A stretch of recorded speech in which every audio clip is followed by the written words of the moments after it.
Good afternoon, everyone. It looks like we've hit the noon hour bell, and we will start things off today with the .ca Internet Factbook webinar. Thank you for taking some time to overview the results of our factbook today with CIRA. We really appreciate your interest in the topic, and we hope you find today's presentation useful. We'll start with just a quick introduction on what the .ca Internet Factbook is and why we do this at CIRA. First and foremost, the book is actually a digital book, which you can access at cira.ca/factbook.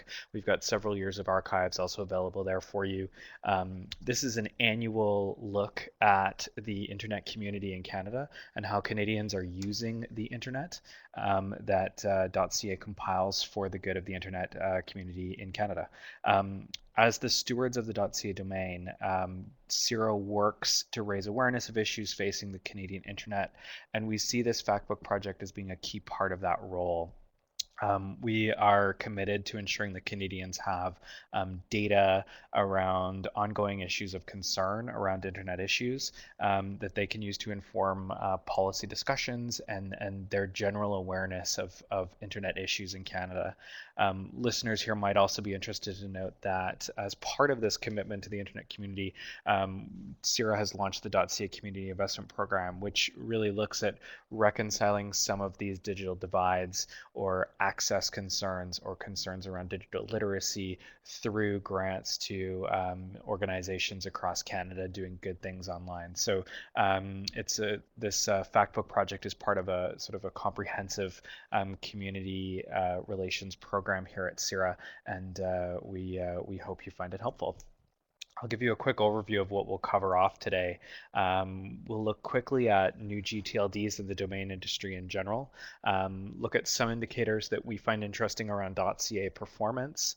We'll talk quickly about business websites in Canada, some trends we're seeing in e-commerce that surface through our research, and the use of online video, mobile, and then some of these emerging digital divides that we should be concerned about.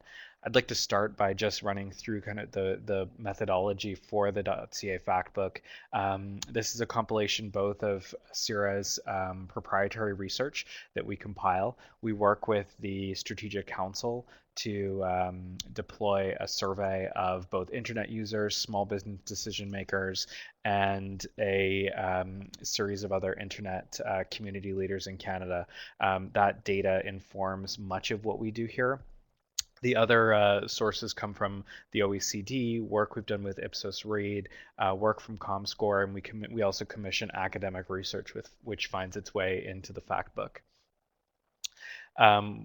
We'll start by looking at some of the trends we're seeing in the new gTLD community. This is probably one of the most significant trends affecting our industry in the domain space. Obviously, ICANN has released hundreds of new gTLDs to the market. There's 500 plus new domain extensions available now and hundreds more in the pipeline.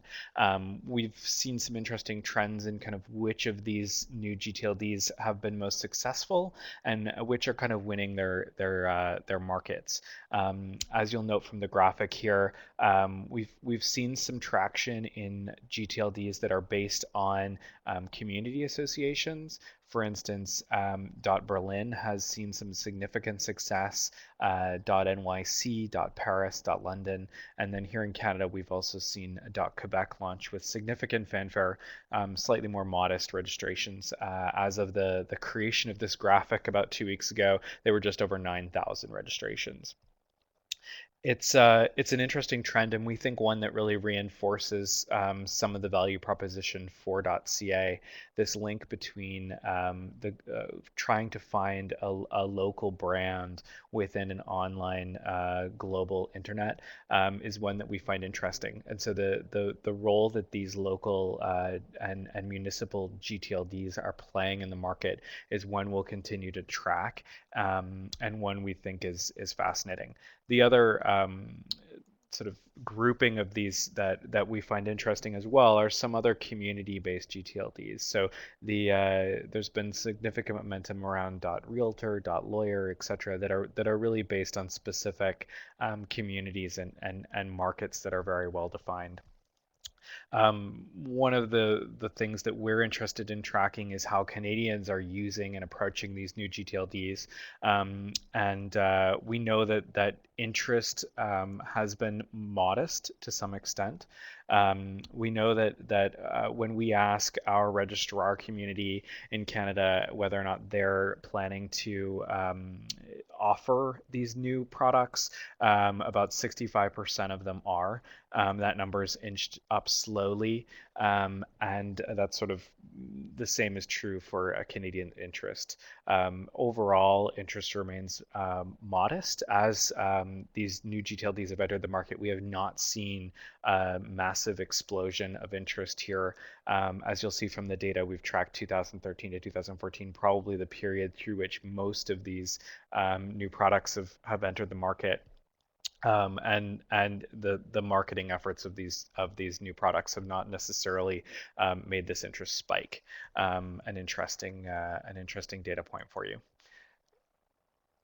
Flipping into a little bit of how .ca is performing specifically, we're obviously interested in .ca and the health of .ca and reporting back to our community on how .ca is performing, and the Factbook is an important way through which we do that. We'll start with just kind of an overview of some of the key metrics that we focus on here. We are the 14th largest ccTLD in the world. We have a 32% market share in Canada, and we've experienced a 1.2% growth. There are 64 ccTLDs per 1,000 Canadians, and we're approaching 2.3 domains under management. So overall, .ca's business is healthy. .ca continues to rank in the top 20 of TLDs globally, and we continue to be really proud of this performance. One of the key demographics that we think find interest and traction in .ca is the Canadian business community. Our research from the Strategic Council has found an interesting relationship, which I've displayed here in this graphic, where 77% of Canadian internet users support Canadian businesses whenever possible. The ways through which those Canadian businesses can brand themselves as Canadian online is through the .ca domain extension. And Canadians, a majority of Canadians prefer to use .ca websites because they are Canadian. So this affinity with place and this affinity with a national identity has created a strong value proposition for .ca among the Canadian business community.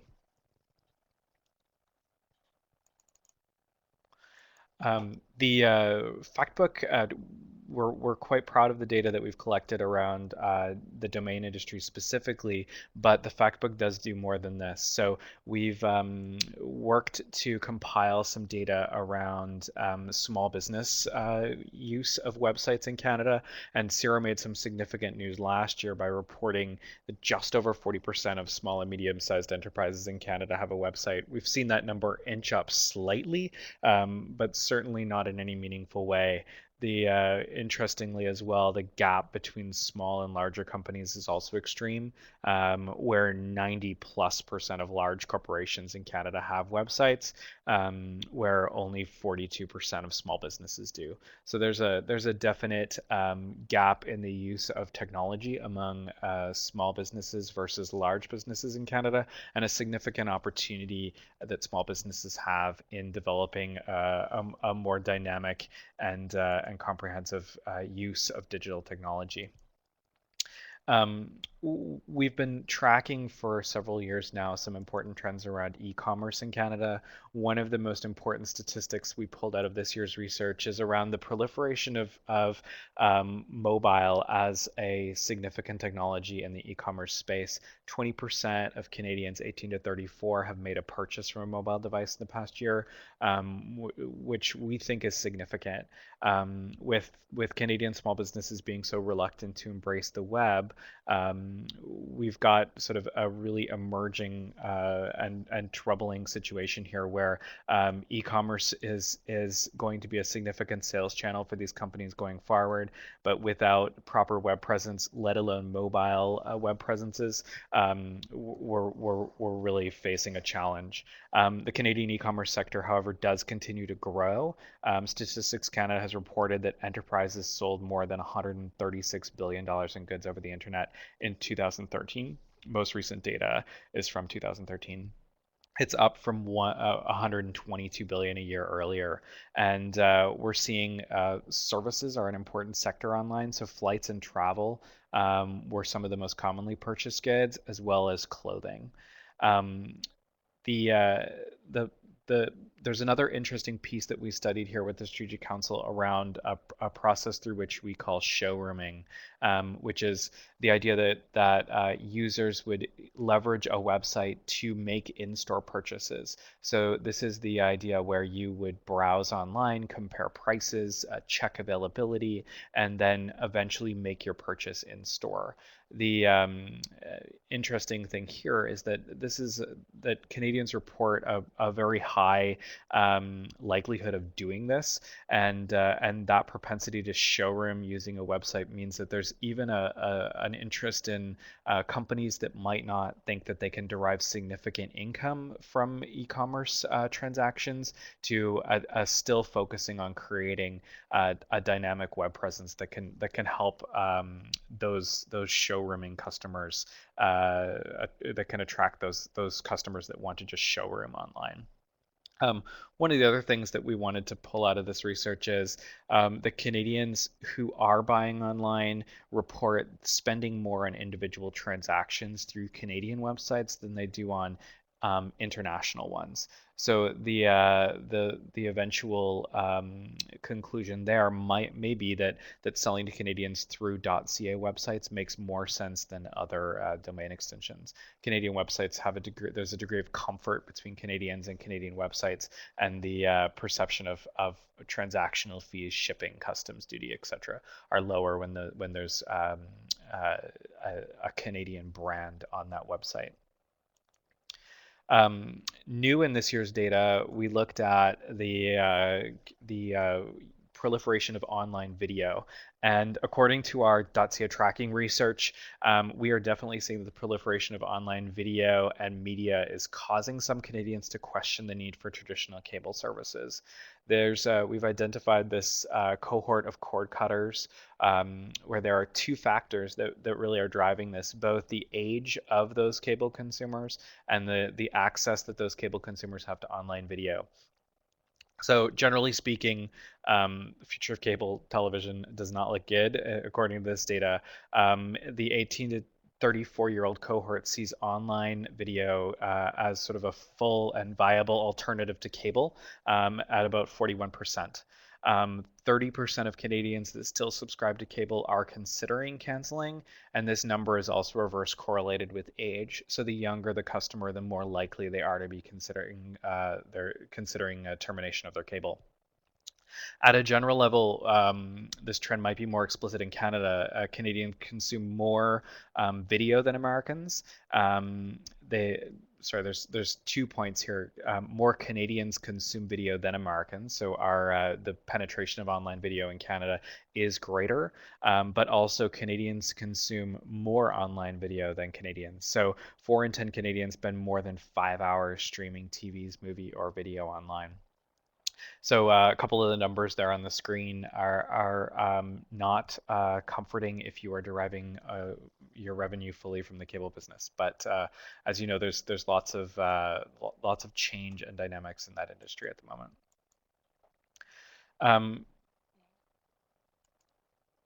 We're not just interested in the fact that people are using technology, but we want to understand how they use it. So one of the key pieces of usage data that we found in this year's report is around the theme of mobility. So an example statistic that I brought up here is that we've seen a huge growth in photo and video sharing year over year between 2012 and 2013. We've also seen a growth in the number of Canadians that are deriving their internet access solely from mobile. You might have seen some news coverage lately from the Pew Internet and American Life project around some of the challenges that can be caused around this, but we have seen that 1.3 million users in Canada are accessing internet only from a mobile device. And our own research, that data comes from ComScore. Our own research found that 57% of 18 to 34-year-olds typically access the internet from a mobile device, and that number drops quickly as we move up in age. So for the 55 plus cohort, only 11% are typically accessing it through a mobile device. Importantly, smartphones have taken over the Canadian mobile market. 75% of Canadian mobile subscribers are now using smartphones. So there's obviously an expanded role that these devices can play in the work life and communication habits of Canadians. So the type of functions that these devices have are greater, expanding the range of possible uses that folks can perform on them. Importantly, as I noted here about photo and video sharing, the way that Canadians use these devices is also shifting. Not just photo and video sharing has jumped, and we can probably attribute that to Instagram, Snapchat, Vine, similar apps. We're also seeing jumps in the consumption of sports content and the use of maps and directions as smartphones take over the market. They kind of become these universal devices that can both be used as GPS devices, cameras, video phones, and news reading devices as well. As I mentioned earlier, it's important to note when talking about mobility that we're also seeing an expanded role for mobile in e-commerce. So we've got we've reported on the 20% of Canadians in the 18 to 34-year-old age cohort that have made purchases from mobile devices, and we've seen those that propensity to purchase from mobile climb. A final point that we wanted to make in this year's presentation is around the emerging digital divide, and part of our concern around the emerging digital divide in Canada and globally.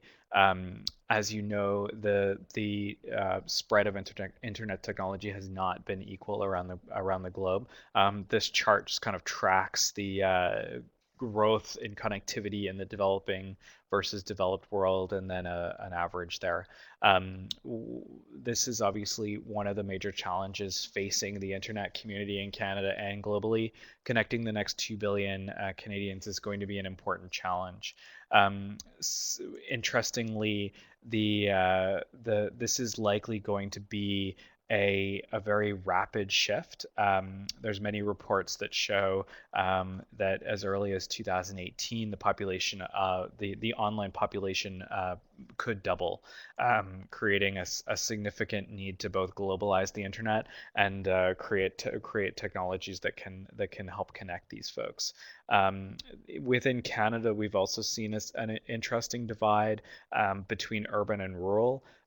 We've got about universal connectivity in urban areas, but really only 85% of rural Canada is connected online. And one of the interesting pieces we developed for this year's Factbook is a heat map that you can find in there that shows the breakdown of that availability by province. And you'll note that northern communities are also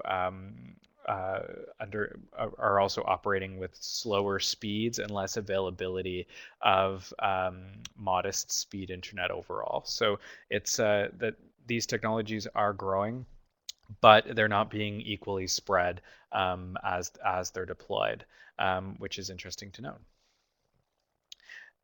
This concludes kind of our main presentation for the day. I've got some notes here for you. My email address, feel free to shoot me off an email if you've got any questions about this data or would like any of the sources that we talked about here. We're also available on Twitter at CIRA News, and you can find the Factbook online at cira.ca/factbook, where all of this data and charts are available. The charts are all interactive, so you can play around and access things at your will. So I appreciate your interest in this topic today. We've recorded this webinar, so if there's anything that you found interesting, we'll distribute the link as soon as possible if you'd like to review anything or share it around. I look forward to hearing from you in the future if you've got any questions about the Factbook or other questions about CIRA in general.